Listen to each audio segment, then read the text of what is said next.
Guys, and welcome back to my YouTube channel. It's your girl Oluwakemi Adesola, the most beautiful girl in the whole world. Go and argue with your keepers. And if you're not subscribed to my channel, I'm just going to give you guys 2 seconds to click on that red button that says subscribe. Yeah. Thank you.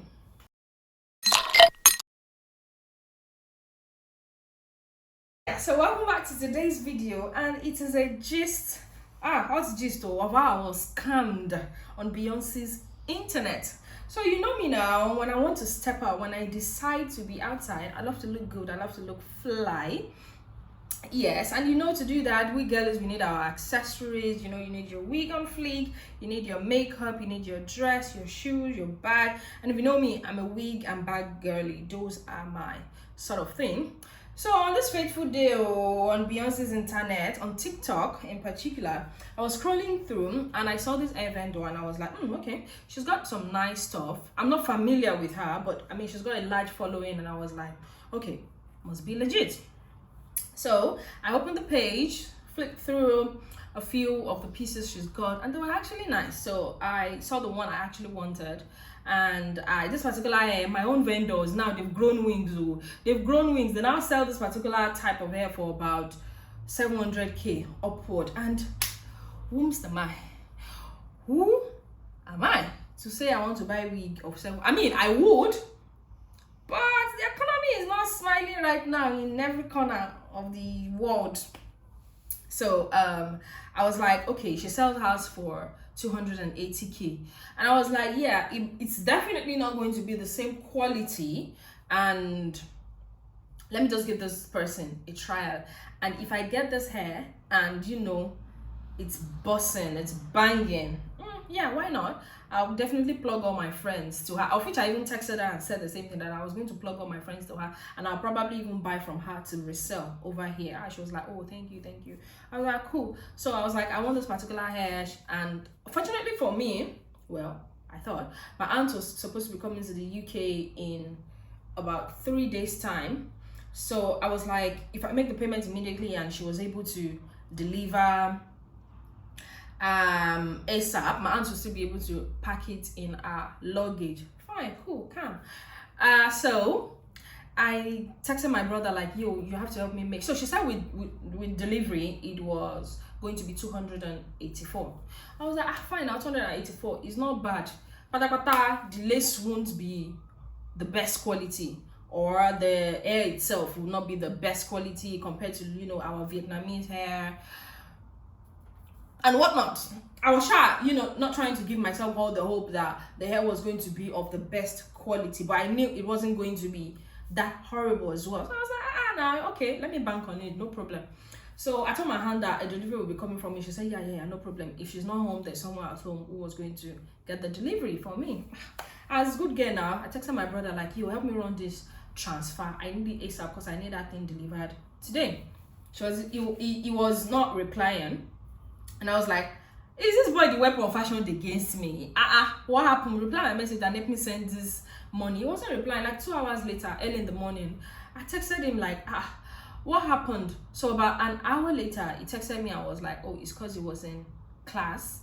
And so while I was texting my brother, this person on TikTok was also texting me like, yo, if you want this hair today, if you still want it today and not tomorrow, you have to make the payment quickly so I can send it through a courier, you know, so you can get where you want it to get to ASAP. I was like, yo, just chill. I'll send you the receipt as soon as the person wasn't texting constantly, so I wasn't thinking anything to it, you know. Yes, now. So I texted my brother like, yo, please send this thing. He wasn't responding. So about an hour later, he texted me. I was like, oh, he's sorry, it's because he was in class and he couldn't use his phone. Do I still want him to send the money now? I was like, yeah, it's fine. I haven't found a way around it, so yes, you still got to send the money for me. And I was like, okay, cool. So I sent him the account number, I sent him everything. He sent the money, he sent me the receipt. So immediately sent me the receipt. It was still very early here. I was preparing to go to work. So immediately sent me the receipt. I forwarded the receipt to the girl, the address, the phone number, and everywhere that the location that the wig was supposed to be delivered to. Yeah, normal protocol. Okay, so I went to work. And so in my head it was like, while I'm at work, maybe on my first break, my aunt would like let me know that a delivery, a courier called for a delivery for me, and and I would tell her, yeah, it's from me, it's going to come today.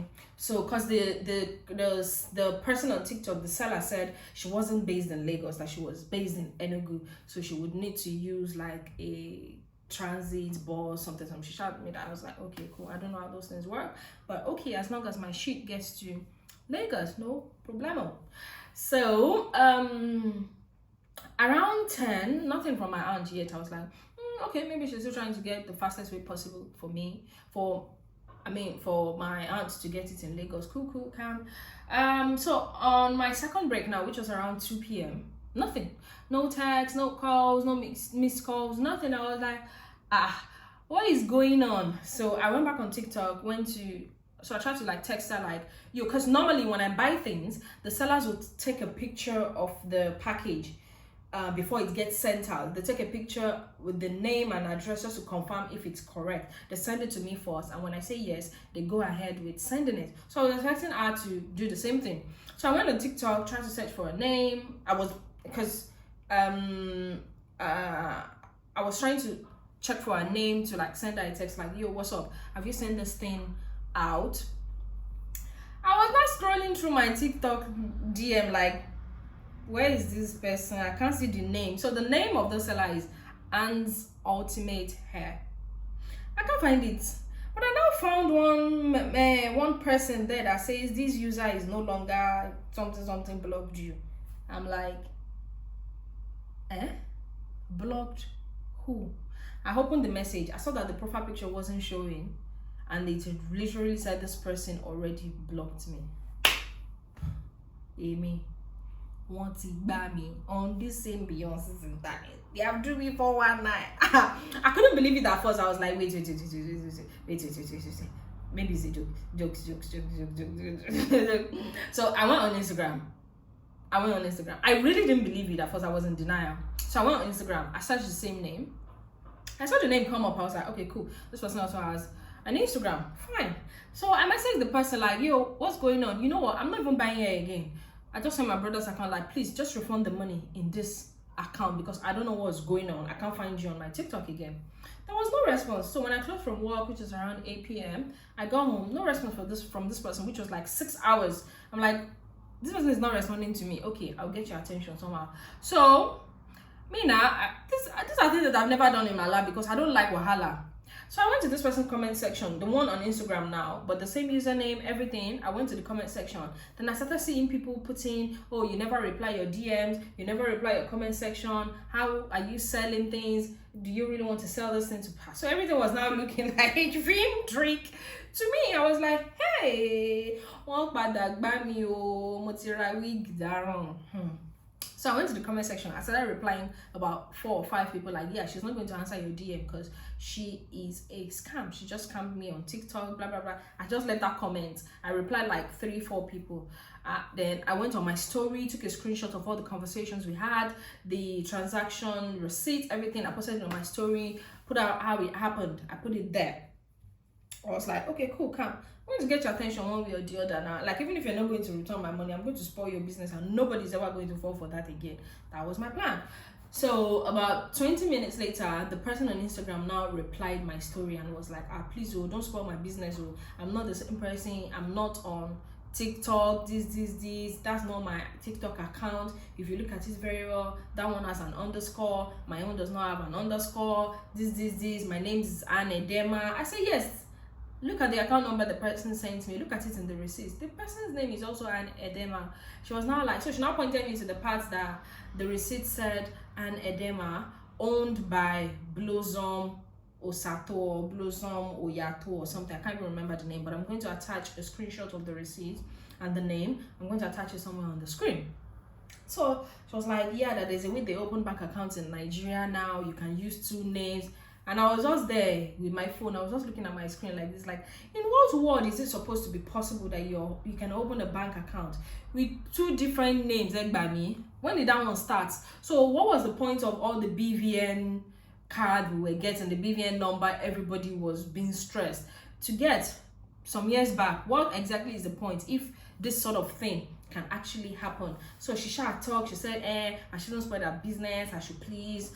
This case has been with EFCC because I'm not the first person to complain. This, that, and I said, but your own comment section too. People are complaining that you don't reply DMs, you don't reply this. Then she was like, yeah, because it's stressful. She always has so much DM, so many days that. So she was just everything she was just explaining was not making sense to me, because all I wanted, yeah, may go, give me my money, but she said it wasn't her. So I mean, I can't hold her responsible for what she claimed she didn't do, or for the money that she claimed she didn't take. And at that point, I was just stressed. I hate going back and forth with anybody, so I just let it go.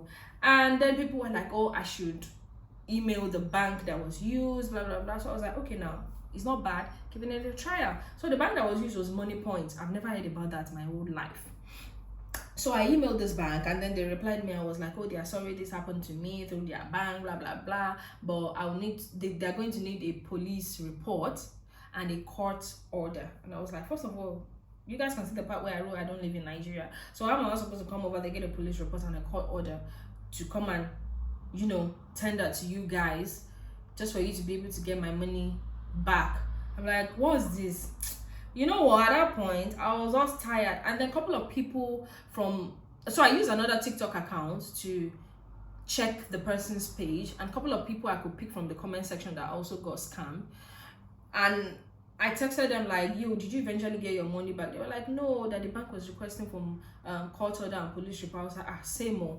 The other person too, ours was like 1.5M. One person was like 800K. One even said ours was 3 million because she wanted to buy like 10 pieces and try to resell abroad. And I noticed that like about 4 people that I talked to from the comment section, they were not living in Nigeria. So I guess that's this person's target market. Anyways, I sure had to assess my fate though. They drew me for one eye, they duped me. Yeah, it could really happen to anybody. So girlies, my advice for you is, if you want to patronize a vendor for the first time, someone you're not familiar with, please make sure to do your due diligence. Go through the comment section. If it's possible for you to do a video call, anything, because making money is not easy. It's not easy out there, and we can't just let some lazy people just sit down somewhere and decide to eat the fruit of someone's labor. Just let's be very, very careful. I think now that I've talked about it, I feel a bit lighter and less hurt. 284K is not small money. It might be small money to you people. Some of you are Pablo, but me, I'm working very, very, very hard for my own money. And yeah. Anyways, that's the gist for today. If you've not clicked on that subscribe button, please do now. I've got so many juicy stuff for you here, and hopefully this year I'm able to bring my friends on here to sit with me while we talk about different things. Till I come your way again, I love you guys, and my returning subscribers, you know I love you guys. I'll see you guys in my next video. Have a good week. Bye.